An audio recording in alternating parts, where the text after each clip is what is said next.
어머님, 건물 관리하시기 많이 힘드시죠? 어머니, 이제 그만 쉬세요. 저희가 모시고 살게요. 맞아요, 엄마. 이 건물 팔고 좀 쉬면서 사세요. 난 괜찮아. 아직은 혼자서도. 어머님, 미국에서 좋은 병원도 있대요. 저희가 모시고 갈게요. 엄마, 짐 정리하는 동안 잠시 고시원에서 지내요. 비행기 표도 예약해놨으니까 통장이랑 도장 좀 주세요. 절차가 좀 남아서. 떨리는 손으로 통장과 도장을 건넸습니다. 아들은 미소를 지으며 어머니를 안아주었습니다. 내일 또 올게요. 그것이 아들을 마지막으로 본 순간이었습니다. 사연을 듣고 난 후 각자의 의견을 댓글로 남겨주시기 바랍니다. 사소한 댓글이라도 사연자분에게 큰 힘이 될 수 있습니다. 각색될 수 있고 사연자분의 입장에서 구성될 수 있습니다. 작은 시골 마을에서 김순민 여사의 아버지는 꽃미남 한량으로 불렸습니다. 그는 늘 윤기 나는 머리를 포마드로 빗어 넘기고 당시로서는 보기 드문 검은 가죽 재킷을 걸친 채 일제 혼다 오토바이를 타고 다녔습니다. 키가 크고 오똑한 콧날, 또렷한 이목구비를 가진 그는 지나가는 곳마다 처녀들의 시선을 사로잡았습니다. 아이고 저 양반 오늘도 멋을 내고 나가네. 저러다 큰일 나겠어. 마을 안악들은 혀를 차면서도 그를 흘깃거렸고 처녀들은 얼굴을 붉힌 채 숨어서 그를 바라보곤 했습니다. 장날이면 그는 늘 오토바이를 타고 나타나 여자들의 관심을 한 몸에 받았습니다. 도시에서 사온 양과자를 나눠주며 너스레를 떨던 그의 모습은 마을의 명물이었습니다. 그런 그를 멀리서 늘 바라보던 한 처녀가 있었습니다. 후에 김순민 여사의 어머니가 될 그녀는 키가 작고 얼굴이 크며 투박한 외모였습니다. 사내 같은 큰 손과 까맣게 그을린 피부는 그녀가 어릴 때부터 농사일을 해왔음을 말해 주었습니다. 허리가 굽을 정도로 열심히 일했지만 그녀의 얼굴에는 늘 환한 미소가 가득했습니다. 그녀는 마을 장터에서 그를 마주칠 때마다 수줍은 미소를 지었습니다. 다른 처녀들처럼 적극적으로 다가가지는 못했지만 그의 지나감에 살며시 고개를 들어 바라보곤 했습니다. 봄이면 진달래가 만발한 언덕에서 그의 오토바이 소리를 듣고 여름 장마철이면 처마 밑에서 그의 모습을 기다렸습니다. 가을 추수 때면 멀리서라도 그의 모습을 눈에 담았고 겨울 찬바람이 불 때면 그가 지나갈 때마다 따뜻한 물라도 한 그릇 건네고 싶어 했습니다. 마을 사람들은 그녀를 보며 한숨을 쉬었습니다. 한량인 그를 몰래 사모하는 그녀가 안쓰러웠기 때문입니다. 하지만 그녀는 늘 환한 미소를 지었습니다. 그녀에게는 멀리서 바라보는 것만으로도 행복했습니다. 저 양반한테 시집가면 고생길만 훤하겠네. 이웃들의 걱정 어린 말에도 그녀는 개의치 않았습니다. 오히려 자신의 거칠어진 손을 보며 더 열심히 일했습니다. 언젠가 그의 곁에서 힘이 되어줄 수 있기를 바라는 마음으로 하루하루를 보냈습니다. 마을 어귀 느티나무 아래에서 늘 오토바이를 닦는 그의 모습을 몰래 바라보며 그녀는 조용히 자신의 마음을 키워갔습니다. 그렇게 서로 다른 두 사람의 인연은 늦가을, 비가 내리던 그날을 향해 천천히 흘러가고 있었습니다. 차가운 비가 내리던 그날은 마을의 꽃미남 한량의 인생이 완전히 바뀌는 순간이었습니다. 그녀의 아버지는 평소처럼 도시에 다녀오는 길이었습니다. 술자리가 길어져 늦은 밤이었고 가을비로 도로는 미끄러웠습니다. 빗줄기를 뚫고 달리던 오토바이가 커브길에서 미끄러지면서 그는 도로 아래로 굴러 떨어졌습니다. 누가 좀 살려주세요. 사람이 다쳤어요.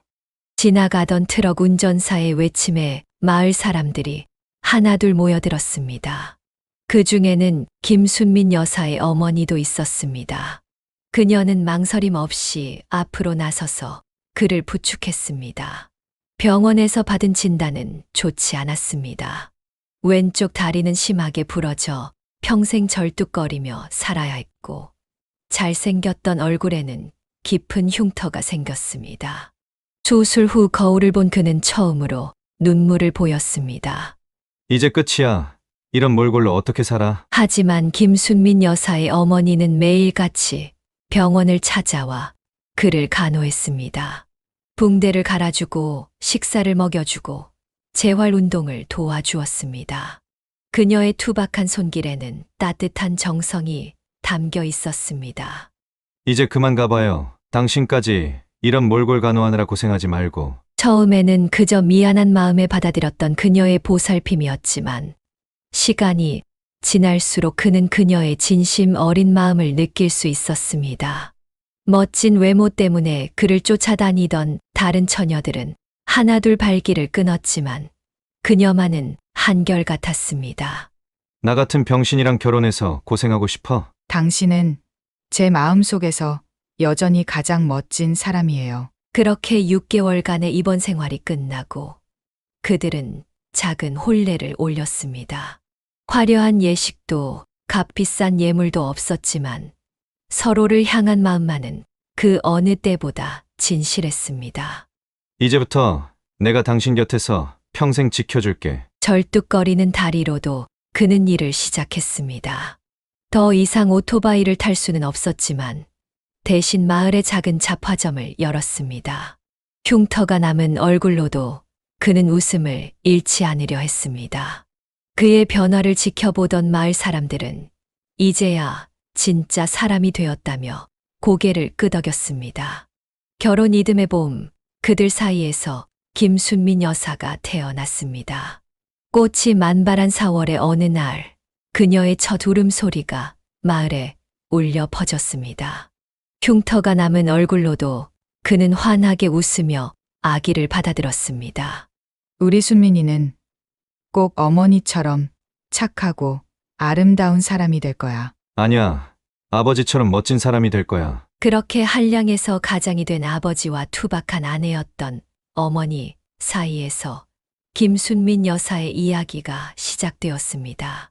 비록 사고는 그의 외모를 앗아갔지만 대신 진정한 사랑과 가정을 선물했습니다.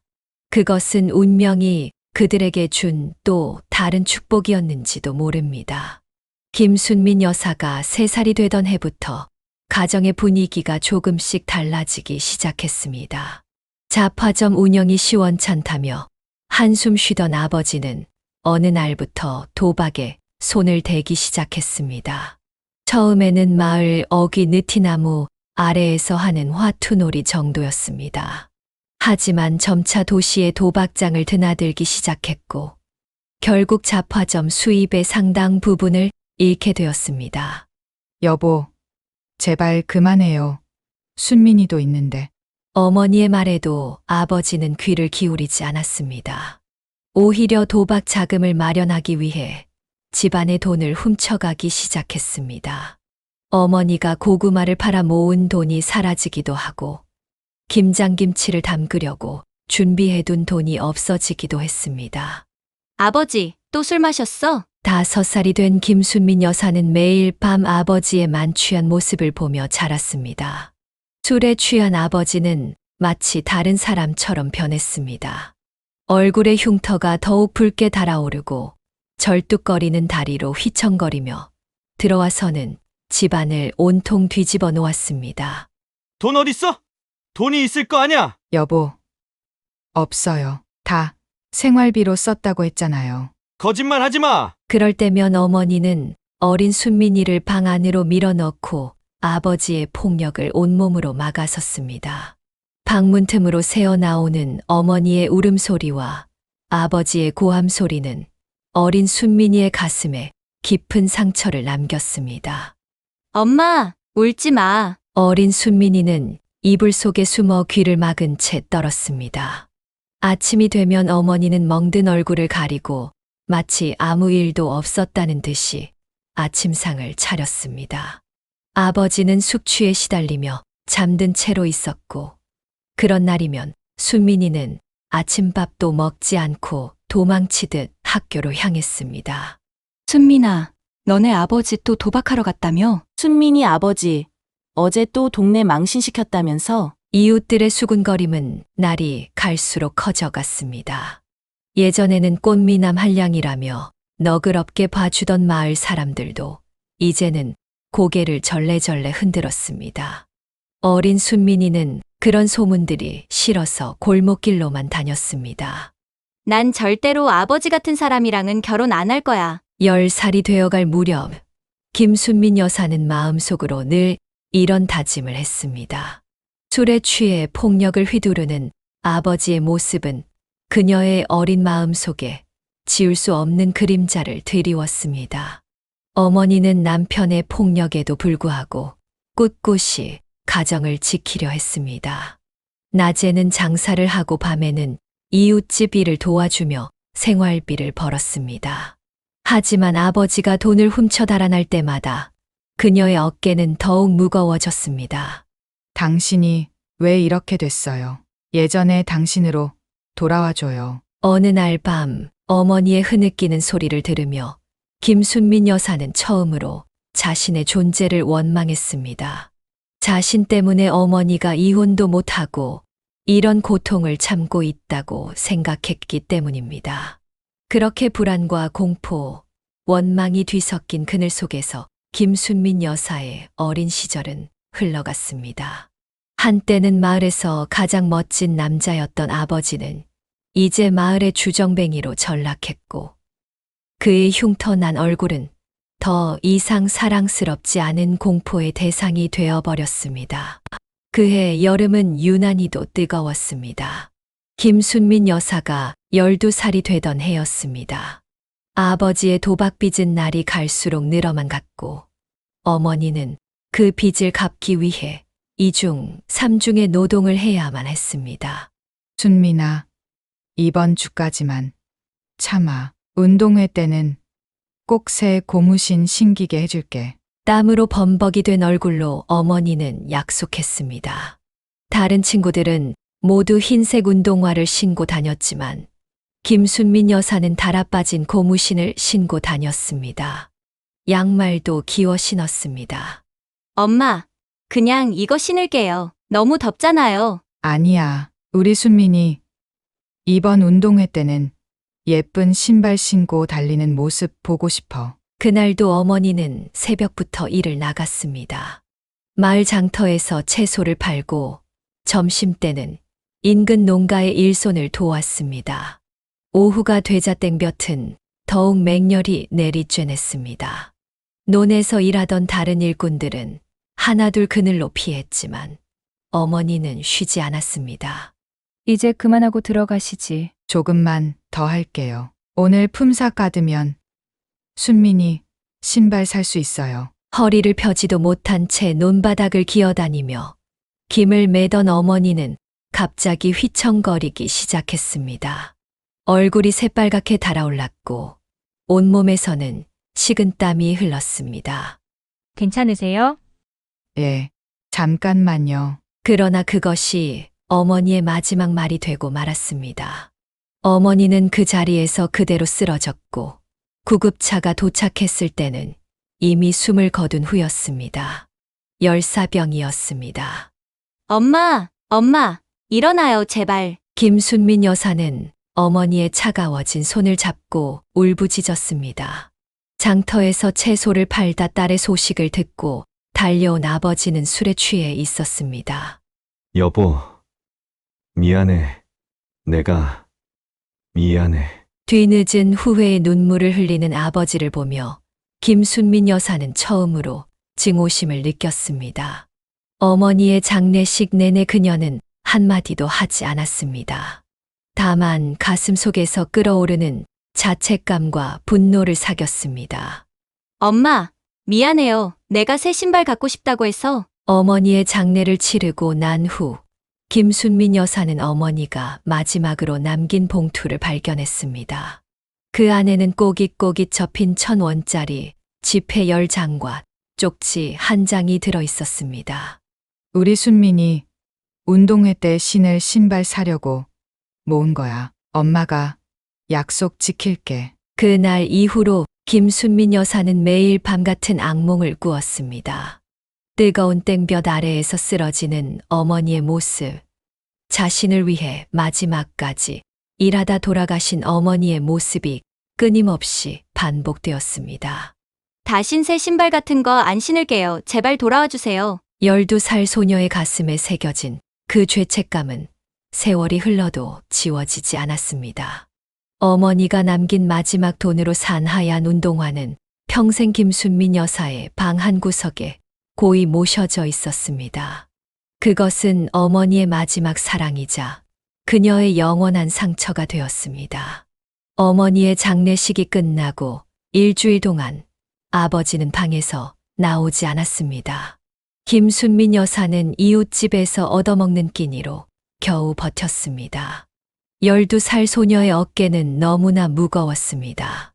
아버지 학교 다녀올게요. 어느 날 아침 늘 그랬듯 대답 없는 아버지의 방문 앞을 지나치려는 순간이었습니다. 순민아, 오랜만에 들리는 아버지의 목소리는 낯설 정도로 맑았습니다. 문이 열리고 아버지가 나왔습니다. 일주일 만에 보는 아버지의 모습은 완전히 달라져 있었습니다. 수염을 깎았고 눈가의 술기운도 사라져 있었습니다. 이제부터 아빠가 제대로 된 아버지가 되어줄게. 아버지는 그날로 술을 끊었습니다. 도박장 출입도 중단했습니다. 대신 새벽 4시면 일어나 우유 배달을 시작했고, 오전에는 잡화점을 열었습니다. 저녁이면 시장에서 야채 장사를 했습니다. 절뚝거리는 다리가 더 심해졌지만 아버지의 얼굴에는 이상하게 평화로움이 깃들어 있었습니다. 순민아, 오늘 저녁은 뭐 먹고 싶어? 저 그냥 아무거나요. 처음에는 어색했습니다. 달라진 아버지의 모습이 낯설었고 어머니에 대한 원망도 아직 가시지 않았습니다. 하지만 아버지는 포기하지 않았습니다. 아빠가 늦게나마 노력할 테니 조금만 기다려줄래? 매일 아침 도시락을 싸주었습니다. 서툴러서 김밥이 엉망이었지만 점차 나아졌습니다. 운동회 때는 새 운동화도 사주었습니다. 하지만 김순민 여사는 그 운동화를 신지 않았습니다. 대신 어머니가 남긴 마지막 돈으로 산 운동화를 소중히 간직했습니다. 아빠 미안해. 그 운동화는 알아. 내 마음 다 알아. 차마 말을 잊지 못하는 딸의 마음을 아버지는 이해했습니다. 대신 매달 용돈을 넉넉히 주어 필요한 것을 사게 했고 학용품도 풍족하게 사주었습니다. 무엇보다 딸의 학업을 위해 온 힘을 다했습니다. 공부가 어려우면 학원도 보내줄게. 이제 내 공부가 제일 중요해. 김순민 여사의 성적은 조금씩 올라갔습니다. 이제는 더 이상 수업 중에 잠들지 않았고 숙제도 꼬박꼬박 했습니다. 선생님들도 그녀의 변화를 눈여겨보았습니다. 순민이 많이 달라졌구나. 집에서 잘 챙겨주나 보네. 달라진 것은 학교 생활만이 아니었습니다. 아버지와 딸은 조금씩 대화를 나누기 시작했습니다. 처음에는 날씨 이야기나 학교 이야기 정도였지만 점차 서로의 마음을 열어갔습니다. 아빠, 엄마 보고 싶어요. 그래, 아빠도 보고 싶다. 어머니를 추억하는 시간도 가졌습니다. 이제는 슬픔만이 아닌 감사함도 함께 나눌 수 있었습니다. 아버지는 종종 어머니의 이야기를 들려주었고 그때마다 김순민 여사는 조금씩 마음의 상처를 치유할 수 있었습니다. 내 엄마는 정말 대단한 사람이었어. 우리 둘 다 내 엄마의 사랑으로 여기까지 온 거야. 그렇게 1년이 지나고 2년이 지나면서 아버지와 딸의 관계는 조금씩 회복되어 갔습니다. 비록 어머니의 빈자리는 크게 남았지만 서로를 의지하며 새로운 일상을 만들어 갔습니다. 아버지의 늦은 깨달음은 비록 가슴 아픈 대가를 치르고 얻은 것이었지만 그것은 새로운 시작이 되었습니다. 어느 봄날 저녁 아버지가 잡화점 문을 닫고 있을 때였습니다. 장터 구석에서 빨래를 개고 있던 김순민 여사가 작은 목소리로 노래를 흥얼거리고 있었습니다. 아버지는 그 자리에 멈춰 섰습니다. 13살 소녀의 목소리였지만 그 안에는 이미 사연 많은 아픔이 담겨 있었습니다. 어쩌면 어머니를 잃은 슬픔이, 어쩌면 힘들었던 지난날의 아픔이 그 목소리를 더욱 깊게 만들었는지도 모릅니다. 순민아, 방금 노래 내가 부른 거니? 네, 라디오에서 자주 나와서 따라 부르다 보니 한 번만 더 불러볼래? 그날 이후 아버지는 딸의 노래하는 모습을 유심히 지켜보았습니다. 잡화점에서 물건을 정리할 때도, 빨래를 할 때도, 심지어 숙제를 할 때도 김순민 여사는 늘 노래를 흥얼거렸습니다. 아버지, 저 노래하고 싶어요. 왜 안 되겠어? 목소리가 참 좋구나. 다음 달 마을 장터에서 열린 작은 노래자랑에 아버지는 딸을 참가시켰습니다. 처음에는 부끄러워서 고개를 숙이고 있던 김순민 여사였지만 일단 노래를 시작하자 마치 다른 사람이 된 것처럼 당당해졌습니다. 장터에 모인 사람들은 깜짝 놀랐습니다. 13살 소녀의 입에서 나오는 트로트는 마치 수십 년의 세월을 담은 것처럼 깊이가 있었습니다. 그날 이후 마을의 크고 작은 행사에는 늘 노래하는 순민이 가 있었습니다. 그는 더욱 열심히 일했고 번 돈으로 딸에게 카세트 테이프를 사주었습니다. 이미자, 남진, 나훈아의 노래가 담긴 테이프들이었습니다. 순민아, 너는 이런 가수들보다 더 잘할 수 있을 거야. 14살이 되던 해 김순민 여사는 이미 인근 마을까지 소문난 소녀 가수가 되어 있었습니다. 장터 행사나 마을 잔치에서 그녀의 노래를 듣지 않으면 섭섭해 할 정도였습니다. 순민이 노래 들으러 왔다네. 어쩜 저리 속이 깊은 목소리가 나오나? 그녀가 부르는 동백아가씨나 비 내리는 영동교는 어른들의 눈시울을 적셨고 돌아와요. 부산항에는 향수에 젖은 이들의 마음을 달래주었습니다. 노래는 아버지와 딸을 이어주는 또 하나의 끈이 되었습니다.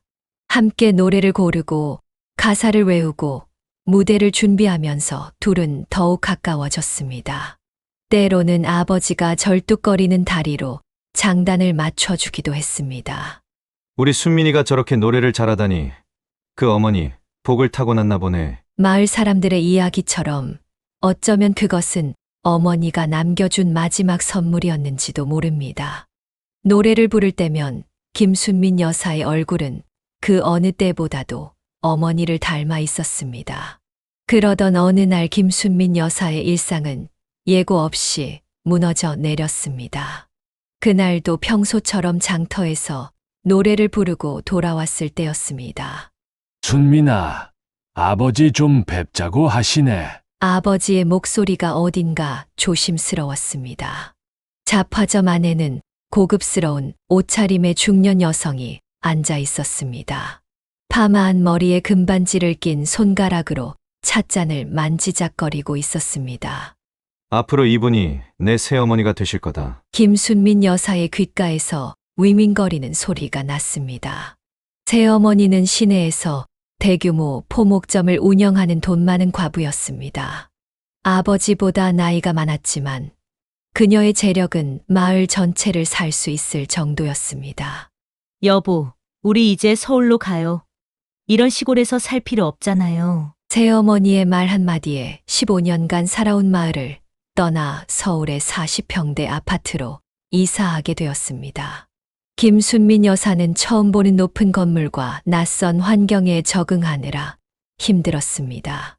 아버지, 저 이제 노래는 못하나요? 미안하다. 새어머니가 가수는 좀 그렇다고 하시네. 새어머니는 처음부터 김순민 여사를 탐탁지 않아 했습니다.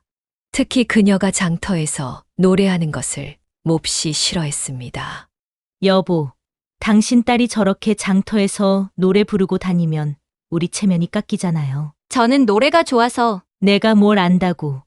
이제부터 그런 저질스러운 짓은 집어치워. 아버지는 새어머니의 말에 무조건 고개를 끄덕였습니다.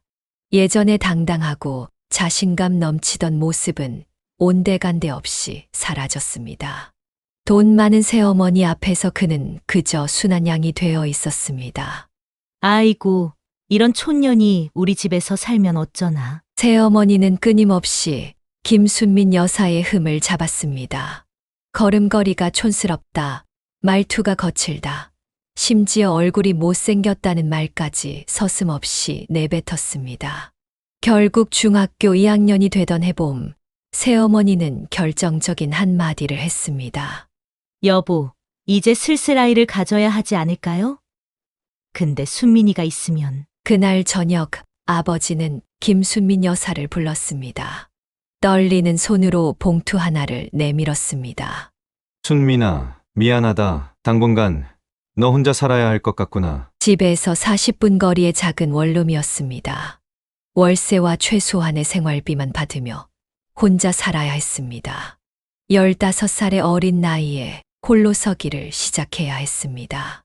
아버지, 저 잘할게요. 걱정하지 마세요. 떠나는 날, 김순민 여사는 홀로 짐을 쌌습니다.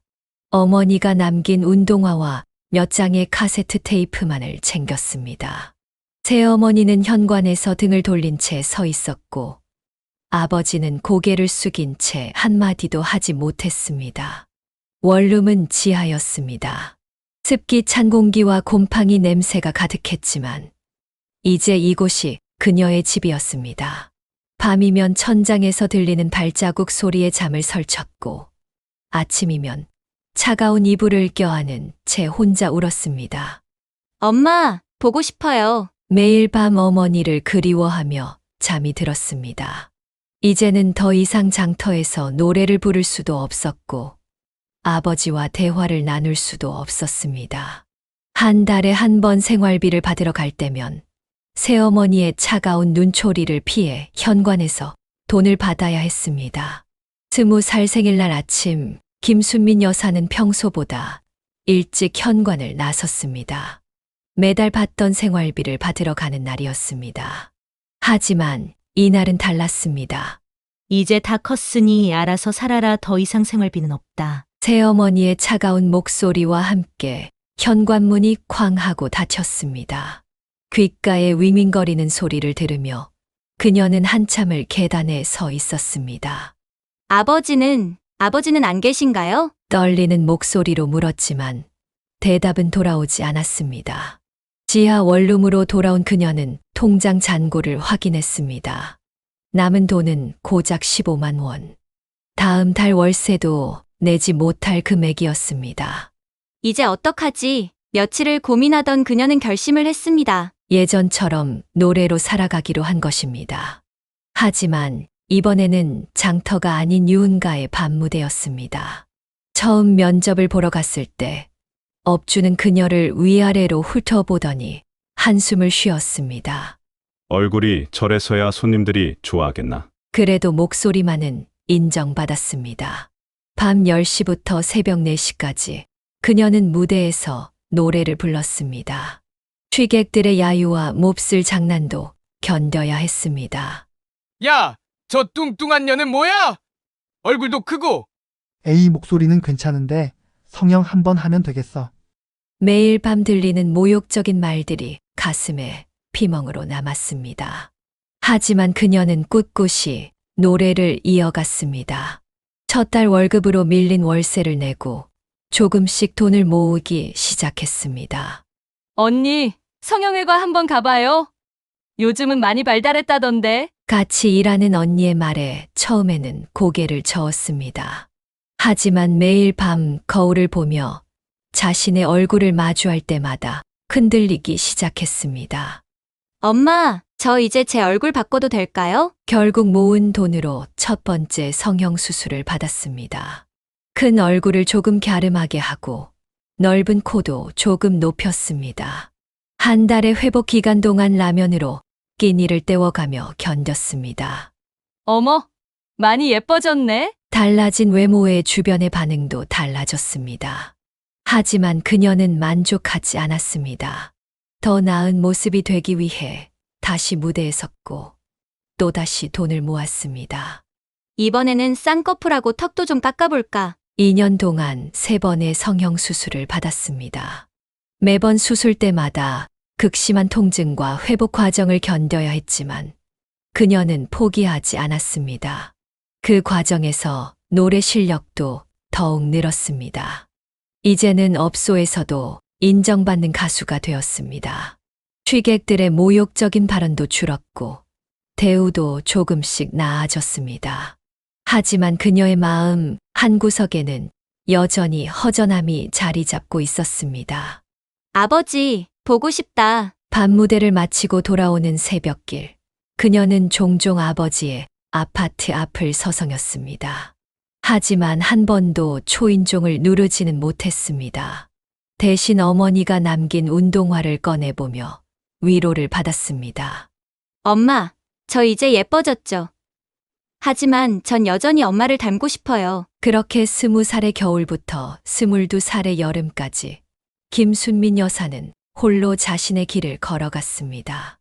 성형으로 바뀐 것은 외모뿐만이 아니었습니다. 그녀의 내면에도 강인한 의지가 자라나고 있었습니다. 그날도 평소와 다름없는 밤이었습니다. 김순민 여사는 무대에서 미워도 다시 한 번을 부르고 있었습니다. 그때 취객 한 명이 갑자기 무대로 올라왔습니다. 야, 너 내 노래 왜 뺏어? 이게 내가 신청한 노래라고. 술에 취한 손님이 그녀의 머리채를 잡으려 했습니다. 그 순간 누군가 재빨리 취객의 손을 막아섰습니다. 손님, 이러시면 안 됩니다. 웨이터 복장을 한 젊은 남자였습니다. 그는 취객을 부드럽지만 단호하게 제지했습니다. 무대가 아수라장이 되는 것을 막은 그는 김순민 여사에게 다가와 물었습니다. 괜찮으세요? 네, 감사합니다. 그가 바로 이희태였습니다. 그는 이 업소의 새로운 웨이터였습니다.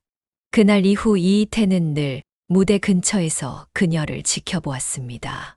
취객들의 실수를 미리 막아주기도 하고 때로는 물수건을 건네주기도 했습니다. 노래 정말 잘하시네요. 근데 왜 이런 데서 부르세요? 어느 날 퇴근길, 그가 물었습니다. 그의 눈빛에는 순수한 궁금증이 담겨 있었습니다. 저도 더 좋은 무대에서 노래하고 싶어요. 하지만 아직은. 그날 밤 처음으로 김순민 여사는 자신의 이야기를 누군가에게 들려주었습니다.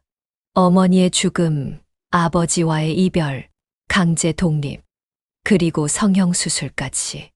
그동안 혼자 사귀었던 모든 이야기를 털어놓았습니다. 혼자서 정말 힘들었겠네요. 이희태의 말에는 진심 어린 위로가 담겨 있었습니다. 그도 자신의 이야기를 들려주었습니다. 가난한 집안에서 자라 일찍이 부모를 여인 것, 일본 유학의 꿈을 위해 밤에는 웨이터로 일하고 낮에는 일본어를 공부하는 것까지. 우리 동갑이네요? 네, 그러네요. 그날 이후 두 사람은 가끔 퇴근 후 포장마차에서 소주 한 잔을 나누었습니다. 서로의 꿈과 아픔을 나누는 사이가 되었고 점차 특별한 감정이 싹트기 시작했습니다. 순민 씨, 저 프로포즈 해도 될까요? 어느 봄날 벚꽃이 흩날리는 포장마차에서 이희태가 갑자기 말을 꺼냈습니다. 그의 손에는 작은 반지가 들려 있었습니다. 전 아무것도 없어요. 그래도 순민 씨와 함께라면 뭐든 할 수 있을 것 같아요. 일본에 가서 새로운 삶을 시작하고 싶어요. 순민 씨도 거기서 노래를 계속하면 좋을 것 같고. 김순민 여사는 잠시 말을 잊었습니다. 그의 진심 어린 고백에 가슴이 떨렸습니다. 저 별로 예쁘지도 않고 성형도 많이 했고. 순민 씨가 얼마나 아름다운 사람인지 전 다 알아요. 그 모든 상처와 용기가 순민 씨를 더 빛나게 만들어요. 눈물이 흘렀습니다. 오랜 시간 홀로 견뎌온 그녀의 마음을 누군가 이토록 따뜻하게 안아준 것은 처음이었습니다. 네, 같이 가요. 일본에. 그렇게 두 사람은 서로의 상처를 보듬으며 새로운 미래를 꿈꾸기 시작했습니다. 이희태의 따뜻한 마음은 김순민 여사의 얼어붙었던 마음을 녹였고 그녀는 드디어 진정한 사랑을 알게 되었습니다. 김순민 여사와 이희태는 작은 예식장에서 혼례를 올렸습니다. 하객은 많지 않았지만 서로를 바라보는 두 사람의 눈빛만큼은 어느 누구보다 행복했습니다. 여보, 일본에 가면 처음엔 힘들 거예요. 괜찮아요. 당신이 있잖아요. 이태는 이미 3년 전부터 일본 유학을 준비해 왔습니다. 사촌형의 제안으로 도쿄의 한 무역회사에서 일하기로 했습니다. 더구나 당시 일본에서는 한국의 트로트가 엔카라는 이름으로 인기를 얻고 있었습니다. 여보, 혹시 오사카 한인촌 알아요?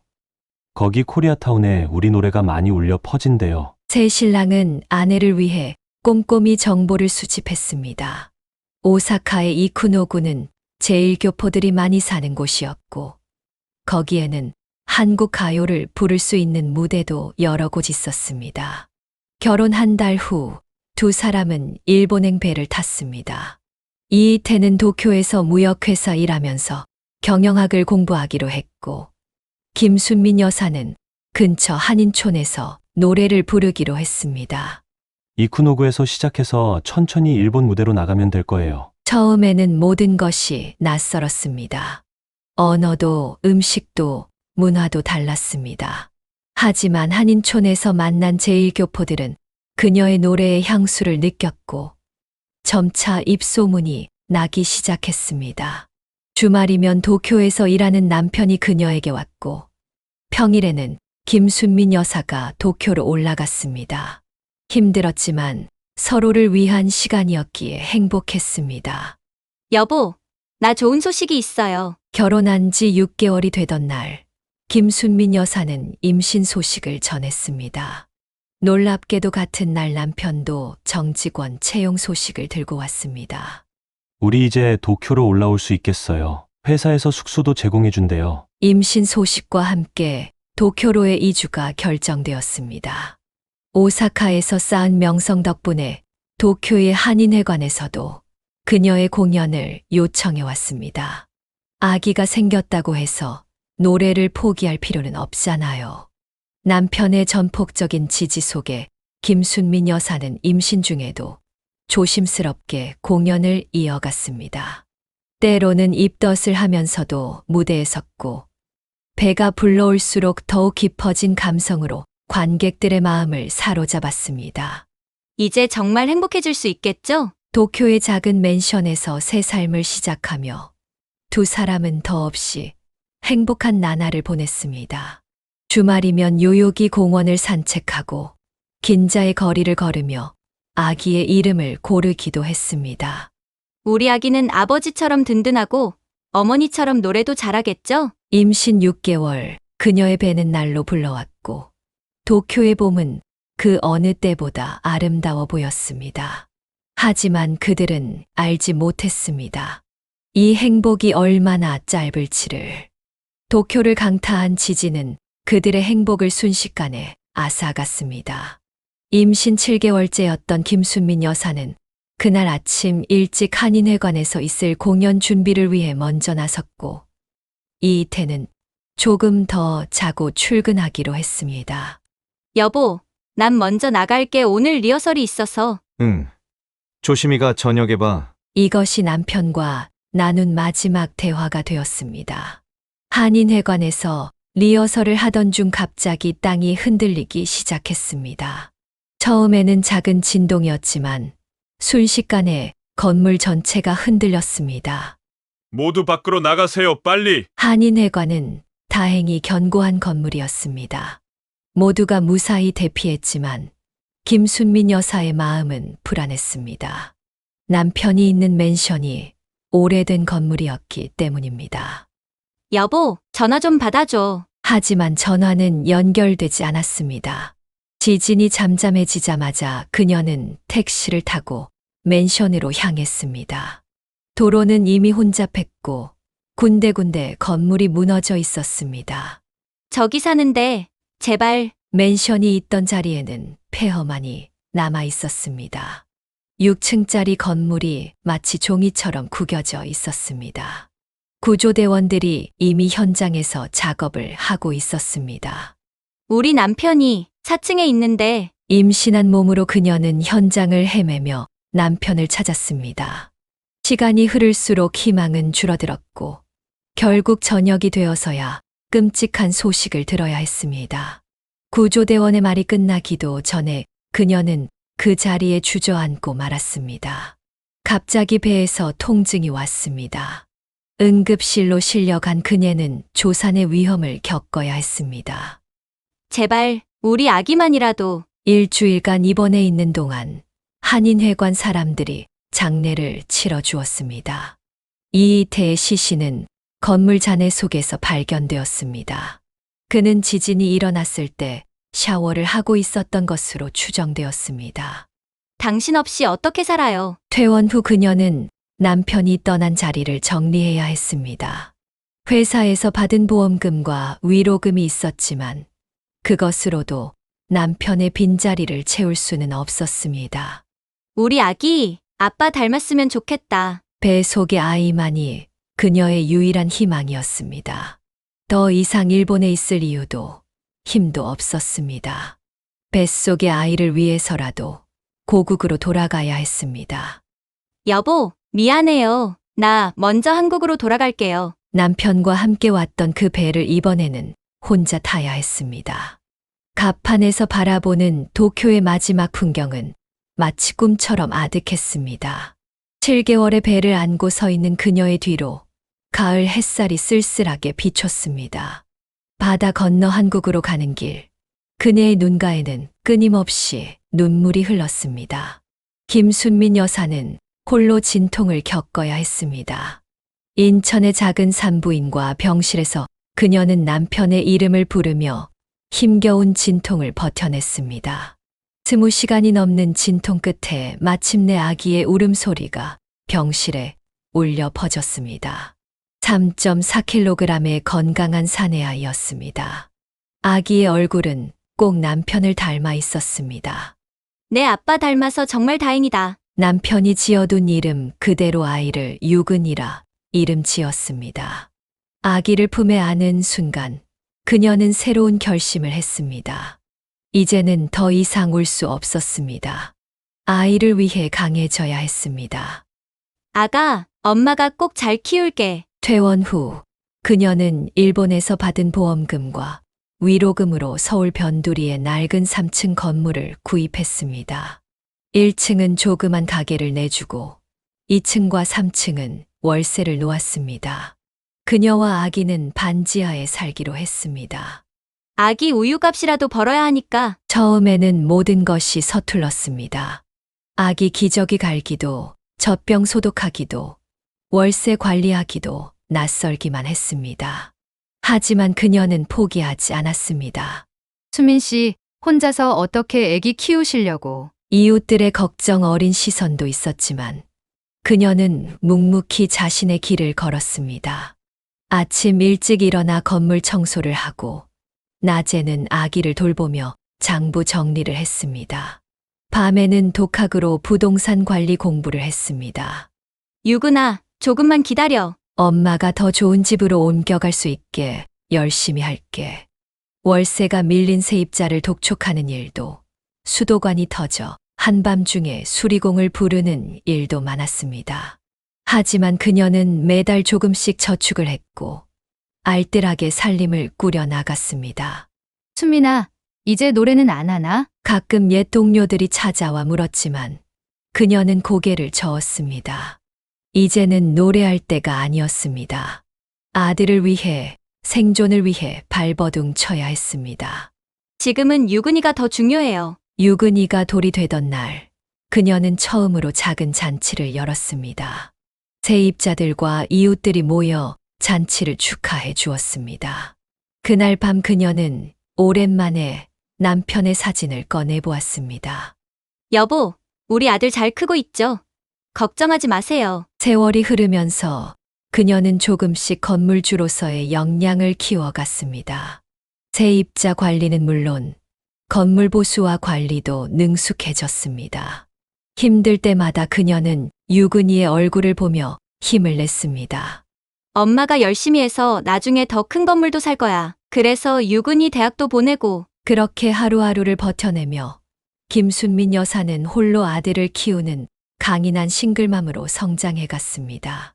비록 화려하지는 않았지만 그녀만의 방식으로 단단한 삶의 기반을 다져 나갔습니다. 유근이가 5살이 되던 해부터 김순민 여사는 아들의 이상한 행동을 발견하기 시작했습니다. 처음에는 단순한 장난이라 생각했던 것들이 점점 심각한 문제로 발전해 갔습니다.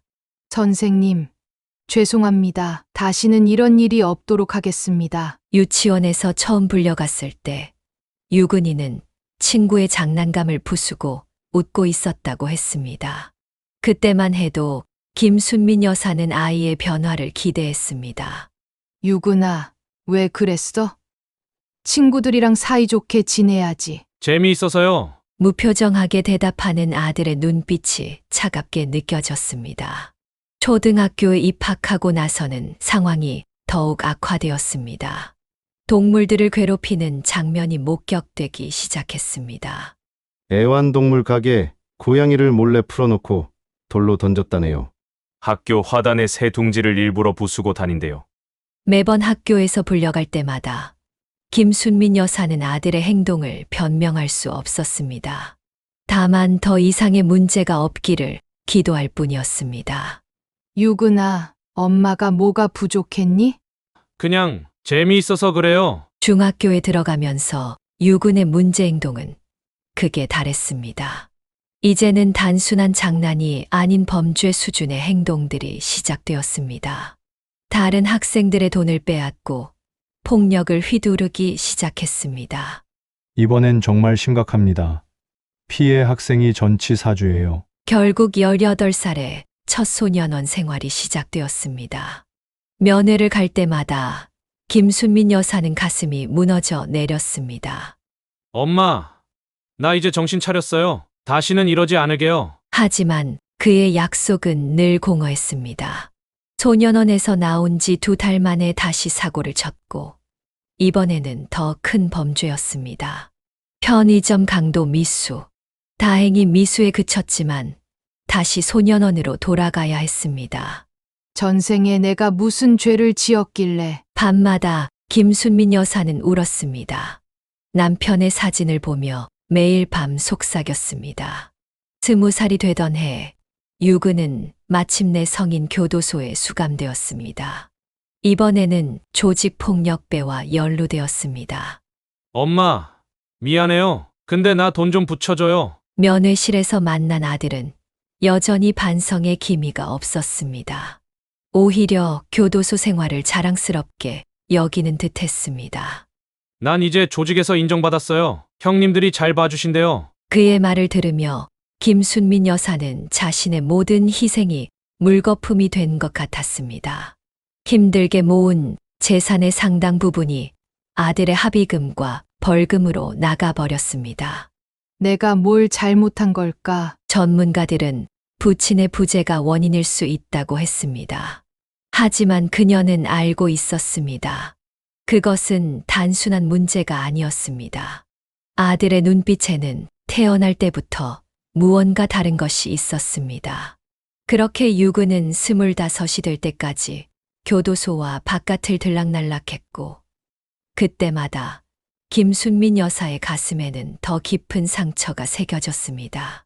그러다 갑자기 어느 겨울 김순민 여사는 이상한 증상을 느끼기 시작했습니다. 처음에는 단순한 피로라고 생각했습니다. 아들의 교도소 면회를 다니느라 지친 탓이라 여겼습니다. 이상하다. 손이 자꾸 떨리네. 어느 날 아침 커피잔을 들다가 그녀는 자신의 오른손이 미세하게 떨리는 것을 발견했습니다. 처음에는 대수롭지 않게 여겼지만 시간이 갈수록 증상은 더욱 뚜렷해졌습니다. 아줌마, 머리가 많이 빠지시는 것 같은데. 세입자가 걱정스럽게 말했습니다. 거울을 보니 정수리 부근에 동그랗게 머리가 빠진 자리가 보였습니다. 원형 탈모였습니다. 스트레스성이라는 의사의 진단이었습니다. 괜찮아요. 모자라도 쓰면 되죠 뭐. 하지만 점점 더 많은 증상들이 나타났습니다. 걸을 때 한쪽 다리가 자주 끌렸고 표정이 굳어지는 것 같았습니다.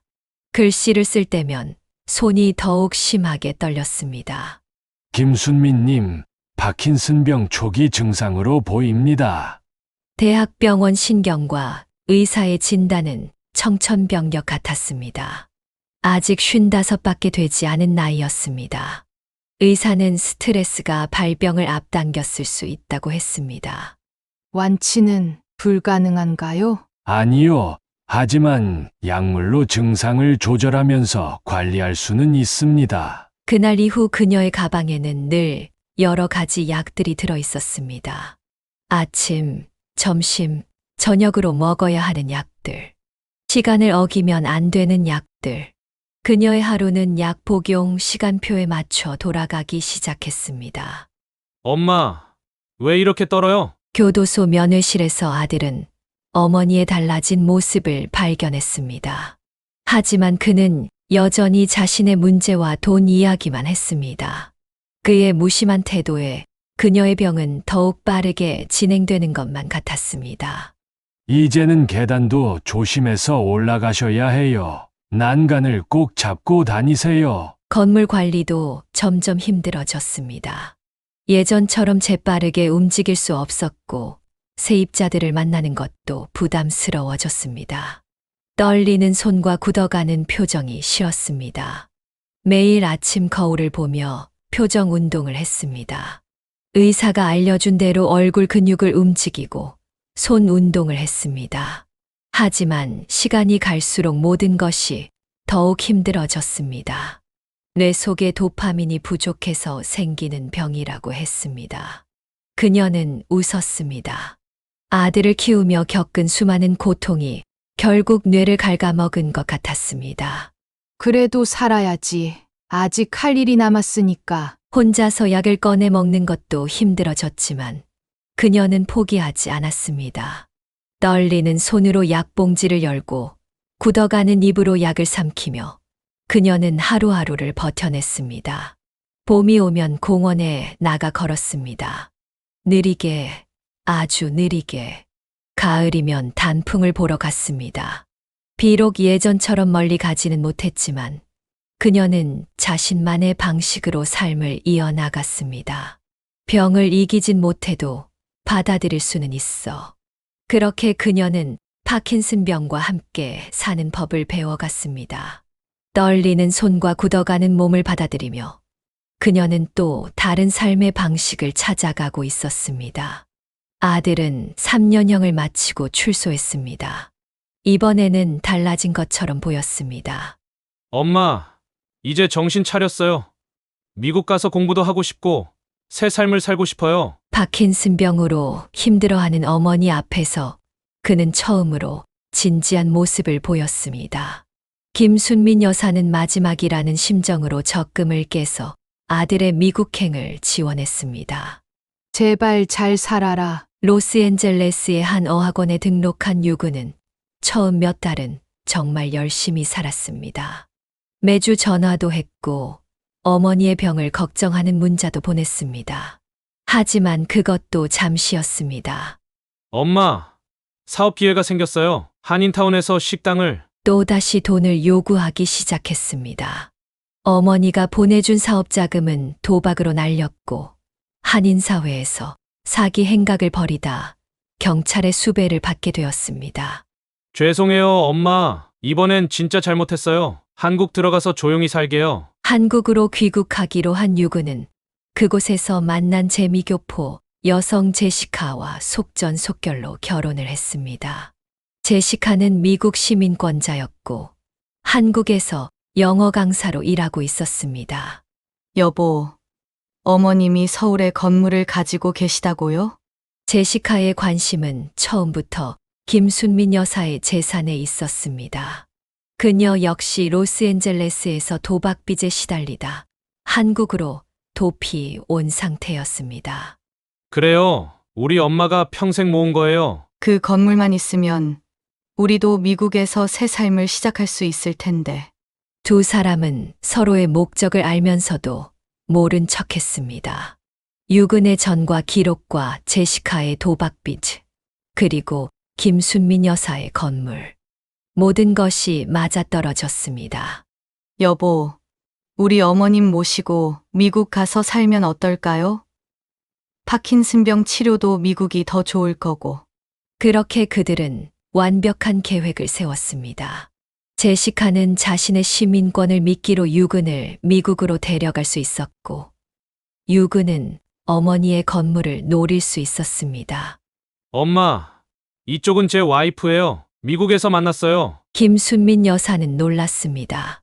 아들이 미국에 있는 동안 어떻게 미국에서 와이프를 만났는지 이해할 수 없었습니다. 하지만 그녀는 떨리는 손으로 며느리의 손을 잡았습니다.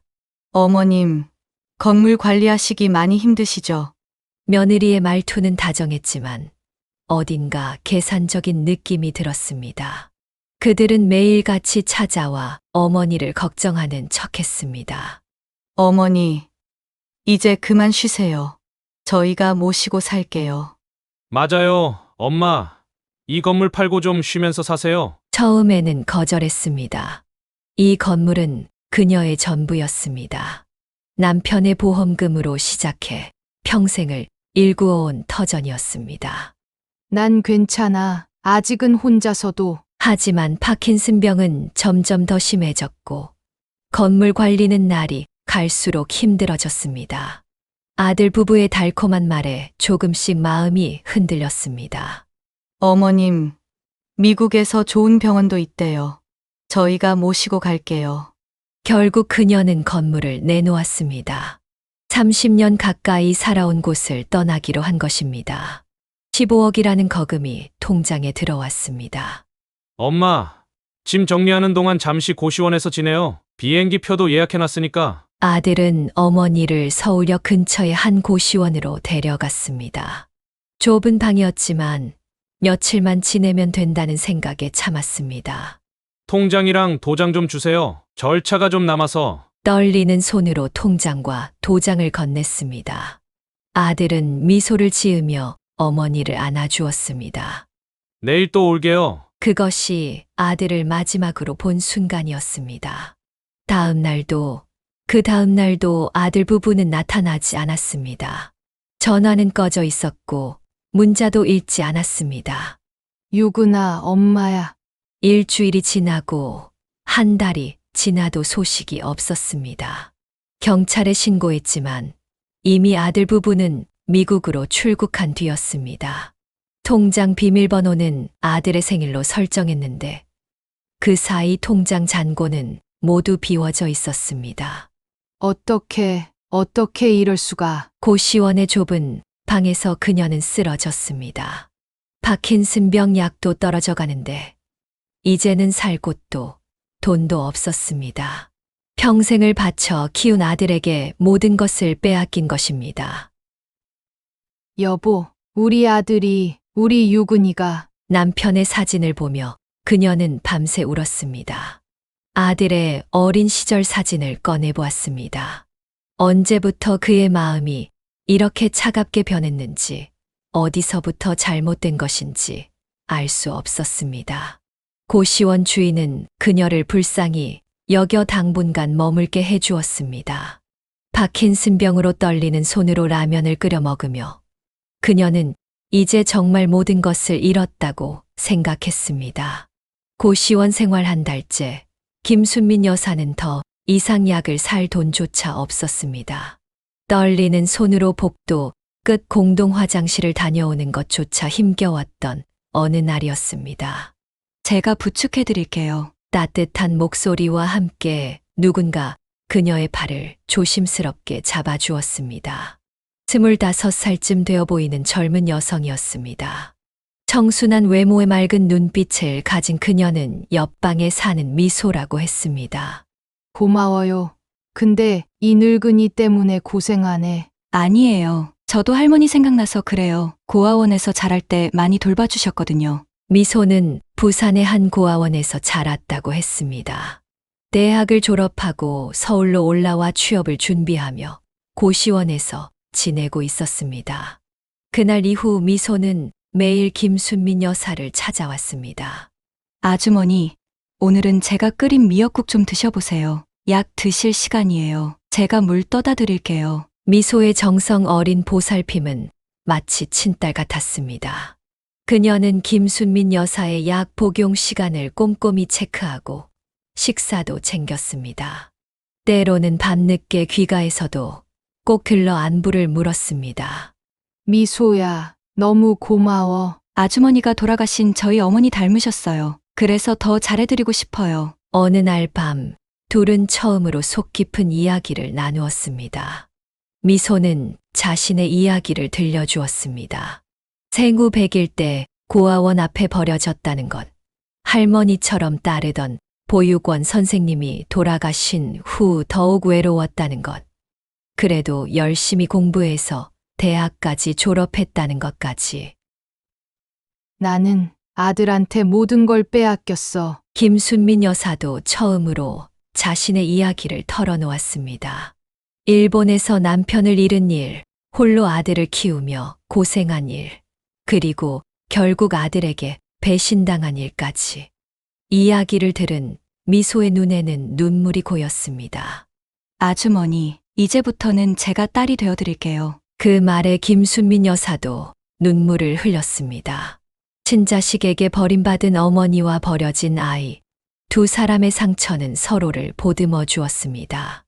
내가 힘들 때 내가 나타난 걸 보면 하늘이 너를 보내준 것 같아. 미소는 취업 준비를 하면서도 틈틈이 파트타임 일을 해서 김순민 여사의 약값을 보태주었습니다. 때로는 밤늦게까지 편의점 알바를 하고 돌아와서도 꼭 들러 약을 챙겨주었습니다.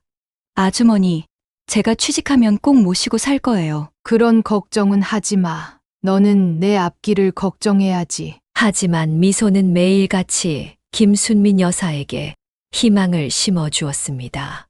둘은 이제 서로에게 없어서는 안 될 존재가 되어 있었습니다. 고시원의 좁은 방에서도 그들은 새로운 가족을 만들어가고 있었습니다. 고시원 생활이 석 달째 되던 어느 날, 한 통의 전화가 걸려왔습니다. 아버지가 위독하다는 소식이었습니다. 동네 이웃이었던 아주머니의 전화였습니다. 새어머니가 일주일 전 갑작스러운 심장마비로 세상을 떠났고, 그 충격으로 아버지의 건강도 급격히 나빠졌다고 했습니다. 미소의 부축을 받으며 병원으로 향했습니다. 중환자실 침대에 누워있는 아버지는 몰라보게 야위어 있었습니다. 파킨슨병으로 떨리는 손으로 아버지의 손을 잡았습니다. 아버지. 준민아. 산소 마스크 너머로 들리는 아버지의 목소리는 가늘었습니다. 그는 힘겹게 딸의 손을 꼭 쥐었습니다. 미안하다. 모든 게 내 잘못이었다. 그것이 아버지의 마지막 말이었습니다. 다음 날 새벽, 아버지는 조용히 숨을 거두었습니다. 장례를 치르는 내내 김순민 여사는 복잡한 감정에 휩싸였습니다. 아버지, 이제 편히 쉬세요. 장례를 마치고 일주일이 지났을 때 예상치 못한 소식이 날아들었습니다. 새어머니의 유산에 관한 것이었습니다. 김순민 씨, 새어머님께서 모든 재산을 아버님께 상속하신 것으로 확인됐습니다. 그리고 아버님은 전 재산을 따님께 물려주셨습니다. 법무사의 설명에 따르면 새어머니는 자식이 없었기에 모든 재산을 남편에게 상속했고, 아버지는 생전에 이미 유언장을 작성해 전 재산을 김순민 여사에게 남긴 것이었습니다. 총 재산이 50억 원 정도 됩니다. 지방의 상가 건물들과 서울의 부동산, 그리고 예금 등을 모두 합하면 믿기지 않는 소식이었습니다.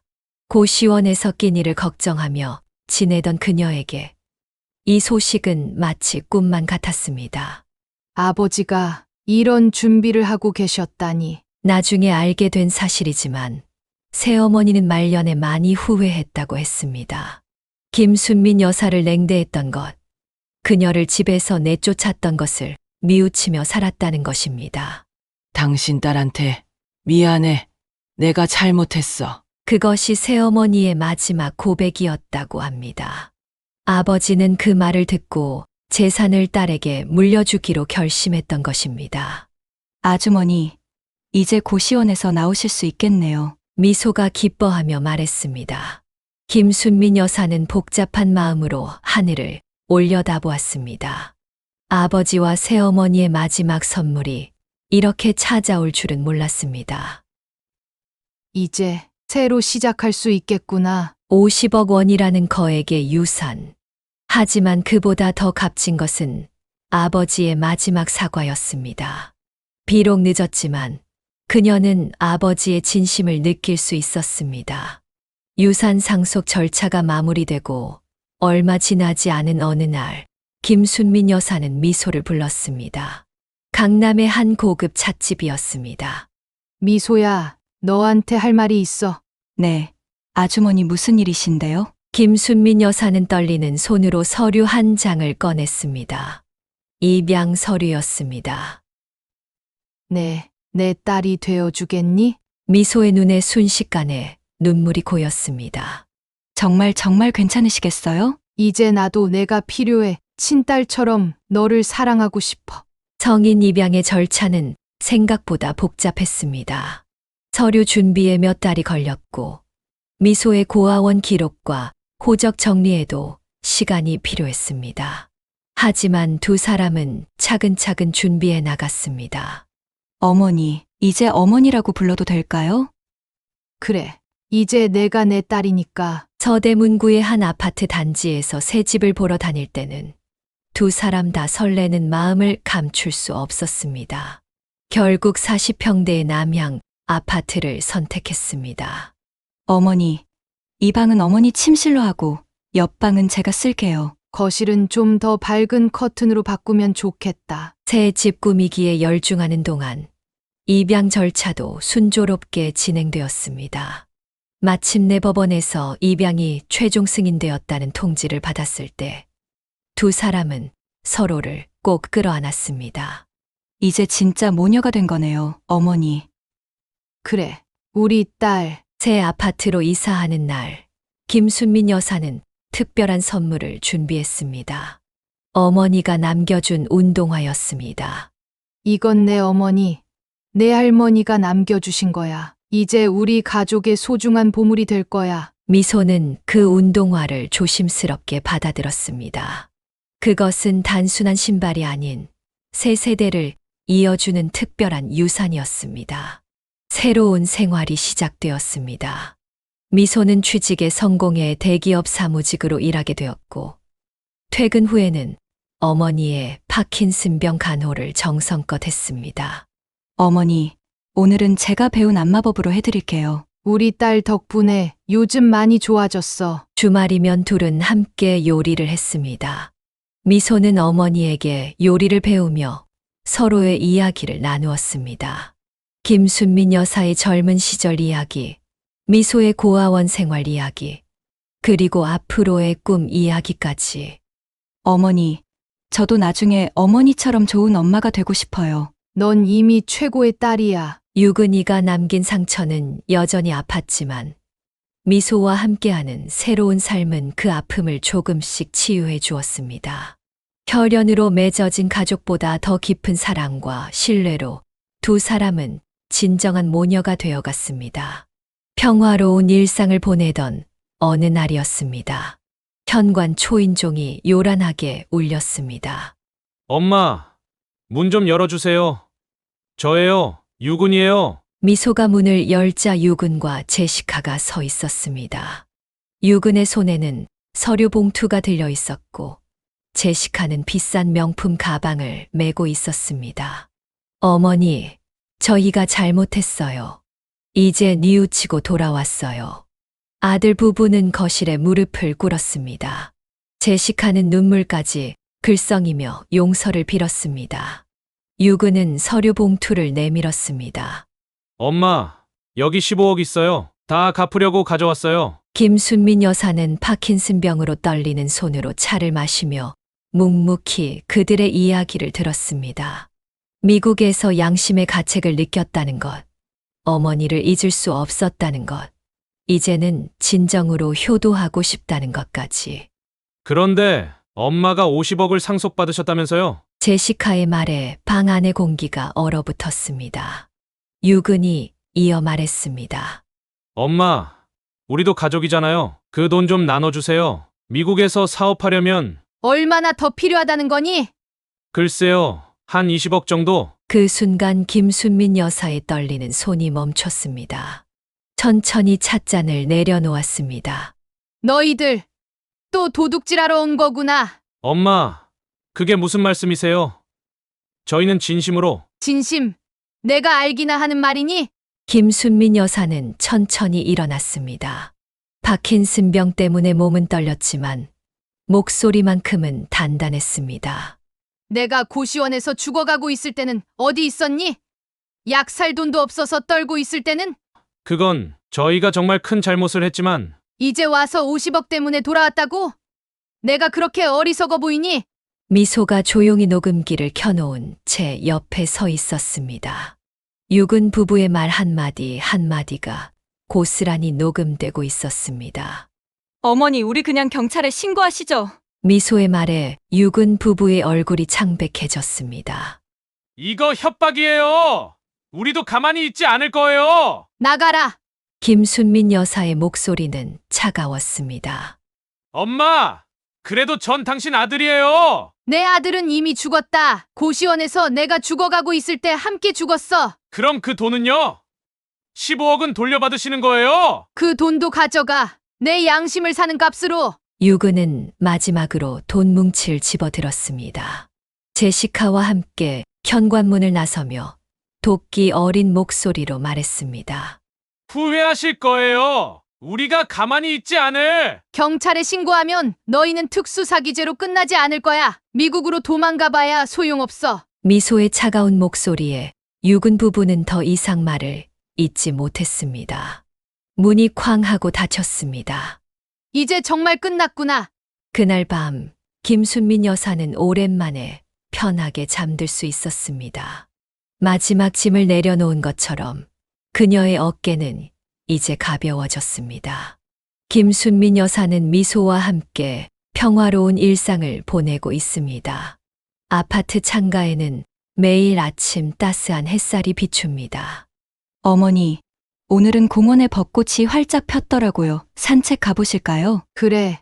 내 팔 잡고 천천히 걸어보자. 매일 아침 미소는 출근 전에 어머니의 약을 챙기고 아침 식사를 함께 합니다.